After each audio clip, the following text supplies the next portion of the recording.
Hello my friends, Asoka the Geek here, and for this review we're going to take a look at the new McFarlane Toys DC Multiverse Collector Edition Metron.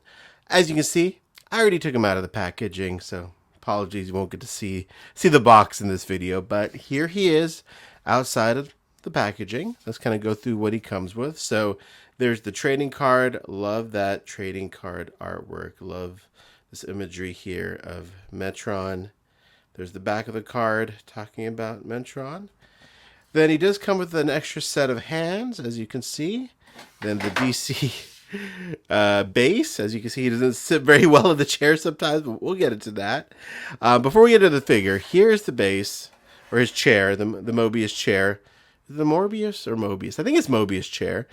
It's hollow in the back. There's the front of it. And actually interesting that it comes in two pieces. Let me show you. So there it is without this piece attached. So the nice thing about not having this piece attached is that this piece has pegs for the figure. So if I put him in here, he actually sits a lot better. There we go. With the, give me one sec there. I know this is very exciting imagery, but there you go. So he sits a lot better without the front half of his seat. Even though it looks a little funny that he's not really sitting, but I think if you have him like that on the shelf, it actually works a lot better this way because he's got pegs and it sits in there nicely. So yeah, I think it was an interesting that they did that. I like it because, again, makes it more stable, but also a little more awkward as well, but he's kind of sitting, but not really. And maybe I just need to fiddle with this more, but I haven't gone to get him in a nice sitting pose as of yet. So then if you put this piece on like so, as you can see, gives him more of a seat, but then he doesn't sit that great in the chair. Again, I can fiddle with this more, but it's going to be interesting to get him to kind of sit there. So there's that. Once you have him on the shelf in a pose, it looks good, looks fine. But yeah, they obviously weren't able to sculpt a figure that would sit properly in here. That would probably cost a lot more. So that's kind of what you get here. But other than the sitting issue, I would say, I think it looks pretty cool. He's going to look great on the shelf. I do like the chair quite a bit, even though the back is hollow. It's just, looks like that.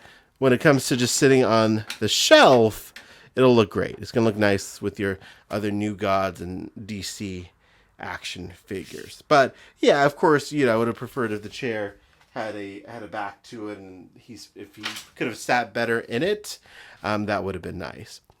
So let's go right into a comparison because I have something to compare it to right here. So this is the Mattel Mobius chair. Look how it just falls out. And as you can see, this one has a back to it. Not a lot more detailing, but it's got like that piece right there.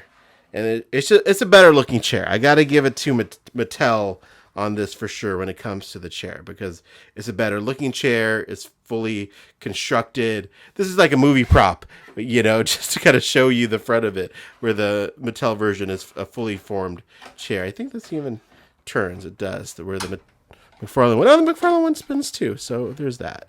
Now, as far as Metron, this Metron is not the Mattel Metron. This is the DC Direct Metron.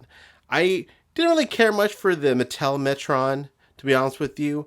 And I love DC Direct, and I like this Metron better than the Mattel one. So that's why he is sitting in the chair. So we got a mashup of DC Direct and Mattel over here. Now, are you curious if McFarlane Metron fits in this chair? There you go. It actually does. Kind of works a little bit better just because he's leaning back more, but at least he's a little bit more stable in the chair. Obviously, this is for 6-inch scale figures, where the McFarlane one is for 7-inch. But even if you put in the 6-inch, technically DC Direct was 7-inch, but Sometimes they're more like 6 inch. This one actually works better, I think, in the McFarlane chair than the McFarlane figure does. So there you go. But obviously, this Mattel chair is more expensive nowadays on eBay and whatnot, so not as easy to get. So I think for those of you who don't have a Metron and don't want to spend the money on the Mattel version, the McFarlane one is really nice as well. You know, and he does sit in there. Just have to get the posing right in it, but you know, it's still a really nice Metron. I'm going to display both of them because I love Metron as a character. I definitely want to pick up, I believe, the platinum version in the black suit. That's the platinum for this. I will be trying to hunt that down as well because I love Metron. But there you go. There is your look at Metron. Actually, before I let you go, let me do a quick comparison with a few other McFarlane figures. Alright, so there's Metron next to Orion. So they look great together. Very classic looking Fourth World Jack Kirby figures we have here. You know, there's a Dark Side, a Calabac. Would love to get more of the new guys. I know Mr. Miracle is coming out as well, I think, this year. So yeah, hopefully we'll get a few more McFarlane versions of the new gods before the line ends for McFarlane. But there you go. There's your look at Metron. I did pick mine up directly from the McFarlane online store, but he's been showing up at retail locations already, so you shouldn't have too much trouble getting your hands on Metron. But yeah, I like this figure. Again, other than my quibbles about the back of it and how it sits, it's still a solid Metron for your collection, especially if you don't have the Mattel one from back in the day. But there you go. Thanks so much for watching. I appreciate your time. Enjoy looking at this empty chair, and have a great day.